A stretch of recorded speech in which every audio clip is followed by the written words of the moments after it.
Welcome to Our Stories Edition 4. We bring to you our first interview where Shonak will be interviewing Zara. Hi everyone, my name is Shonak. I'm a grade 12 student at the International School, Bangalore. I'm super excited to be interviewing Zara, and she's going to be speaking about how she overcame various difficulties in her application journey. Over to you, Zara. My name is Zara. I just graduated the 12th grade from Canadian International School, and I was able to get into my dream school despite a low predicted score and a lot of other challenges, which we will go on to talk about. Great. So, Zara, could you just speak about your acceptances and your entire journey of how your entire application journey, how you felt, and how you got started with the entire application journey with Ivy Aspire as well? I didn't have an explicit start point for my application journey. I was quite involved in school and my extracurriculars, but when I realized that I do eventually have to go to college, I had no way of collating my extracurricular involvements, and I didn't exactly know my academic interests. And I realized that I needed some kind of external guidance to help me sort of tide over all of that. And that's how I reached out to IVS Aspire, and I think Shaista really helped me with all of that. And I was able to get accepted into NYU, Boston University, Case Western Reserve University, and a lot of other really good schools. Wow, that's great. So, when did you start with Misha, and when you start with her help, in what grade? I started off right after 10th grade. After my board exams were done, I was about to start IB, and I realized that IB is it's a very extensive and comprehensive course. And I also had a lot of things I was doing outside of school, and I had no way of kind of balancing them, and I just didn't know what to prioritize and what not to do. That was my main reason of reaching out, and I'm very glad I did. So as you mentioned, the IB is extremely stressful, but even more so is the application journey. So what were some of the biggest challenges or setbacks you faced in the application process, and how did you overcome them? I think my first setback came, which is why I joined Ivy Aspire, was that I had no way of balancing all my involvements. I had the tendency to just get involved in, if anything, if there was an offer to participate in anything, I would take it up, and I would sign up for just about everything. And I had absolutely no time to focus on what was important. And I think Shaista really helped me with that. She taught me how to prioritize, how to utilize time management in the best way possible, and ensure that I was able to keep up with academics while also not compromising on my interests in extracurriculars. And the second challenge I faced, which was a lot bigger, I think, was that my predicted grade was not what I expected at all. So because of COVID, the batch before me did not end up writing IB exams, and there was a lot of uncertainty about how IB grades for my year would function as well. So my school decided to be very conservative with the way they awarded predicted grades, and decided to emulate last year's grades in a way where for example, I take history HL, and last year there were no sevens in history HL, so no sevens were predicted for history HL, which is why even though I received that grade in my final, I wasn't predicted that grade. And this happened for 4 subjects, and at the end, my predicted grade was 4 points lower than my 11th grade final. Oh, I can only imagine how devastating that would have been and how you would have felt. So how did you overcome that, and how did you face the entire challenge of having a low predicted grade, and how did you overcome that entire journey, that entire challenge? I think it was devastating is an understatement. I think I thought that was the end of my application process. This happened, I think, in October of my 11th grade, and I had started shortlisting colleges. I basically had a roadmap created in the summer before 11th grade. So I thought I would have to change my entire college list. I thought I would have to completely restructure my college application journey, thankfully that was not the case. I decided that the US application, the way it's structured, is not meant to just focus on one part of your application. And even though academics play a really, really big role in it, I realized that I did have other aspects of my application that I could continue to work on and that I was confident in.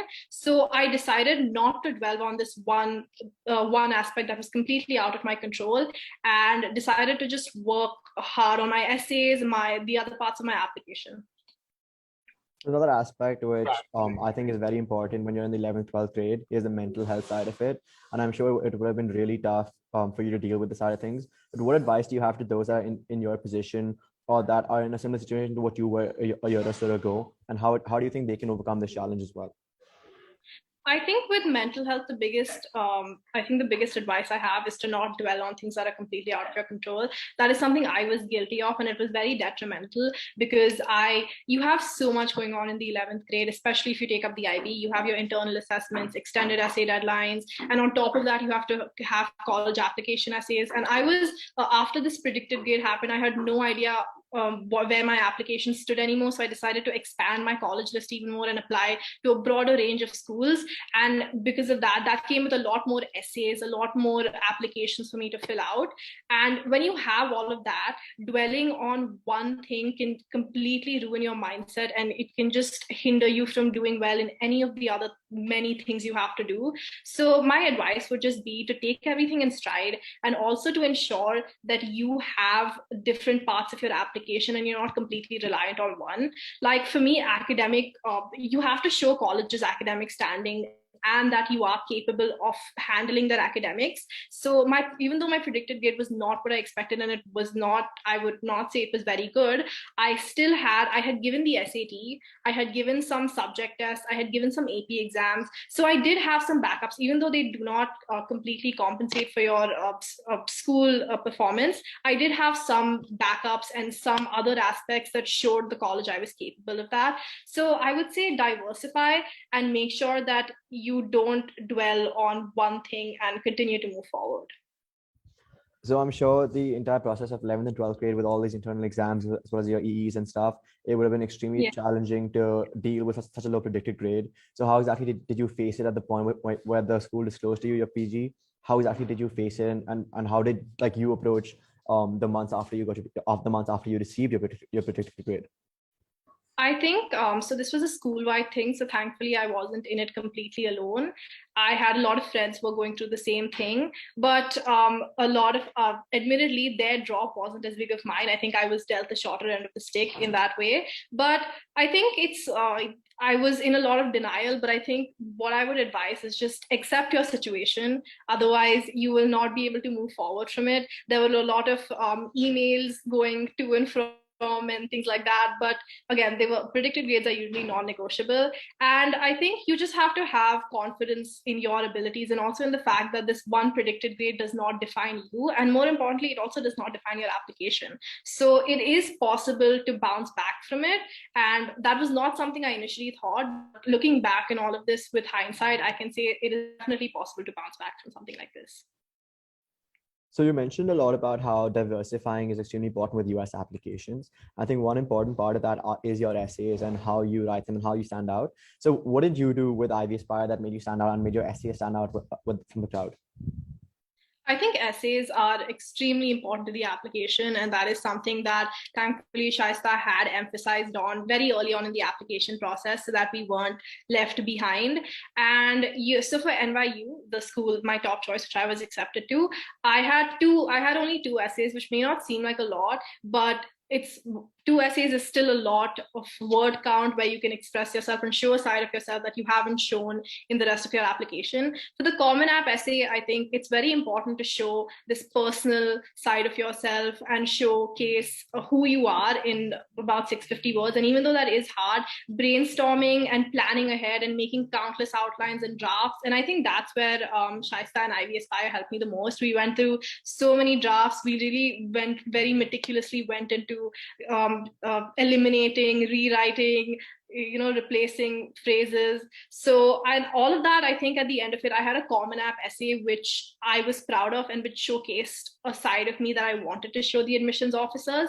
And also the supplement essays, I think, are a great way to showcase why you are a fit for the school. Because even if you have perfect academics, perfect test scores and extracurriculars, the school always wants to know how you will assimilate and fit into their community. And the supplement essay, and NYU does have a why NYU essay, and I think working on that, it wasn't as simple as just going to the website and searching up what I wanted to be involved in and what classes I wanted to take. It was demonstrating why NYU and I would be a perfect fit for one another, and understanding that had some of my tension lifted off, because I knew that I was a great fit for the school and I had the opportunity to showcase that. Thank you so much, Zara, for giving us an insight into your journey and how you overcame this very big burden of a low predicted grade. And I hope everyone listening and tuning in had fun and got a lot of insight from our conversation. We look forward to seeing you in more webinars and on our stories next time. Thank you. Thank you so much. Thank you.